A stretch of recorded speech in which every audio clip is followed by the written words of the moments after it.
માંડવીમાં જીએચસીએલ કંપનીને લઈને ભારે વિરોધ જોવા મળ્યો। ભાડા ગામથી માંડવી સુધી રેલી યોજી વિરોધ નોંધાવવામાં આવ્યો। બાઇક, કાર, રિક્ષા સહિતના વાહનો આ રેલીમાં જોડાયા છે। જીએચસીએલને સોડા એશ પ્લાન્ટની મંજૂરી ન આપવા માંગ કરવામાં આવી છે। ગો બેક જીએચસીએલના પોસ્ટર સાથે લોકો દ્વારા વિરોધ કરવામાં આવ્યો છે। માંડવીમાં મામલતદારને આપશે આવેદનપત્ર। અલ્પેશ ગોસ્વામી વધુ વિગતો સાથે જોડાયેલા છે। અલ્પેશ, જીએચસીએલ નો વિરોધ થઈ રહ્યો છે, શું માહિતી? મામલતદાર આવો સુરજભાઈ।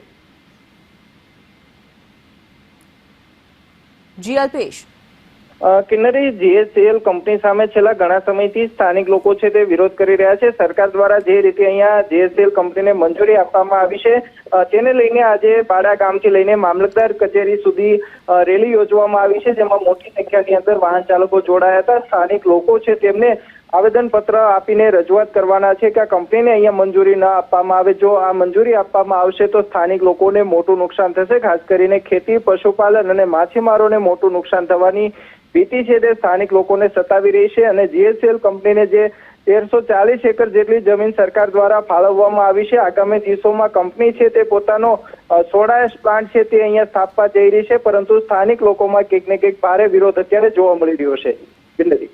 જી ધન્યવાદ અલ્પેશ આ માહિતી માટે।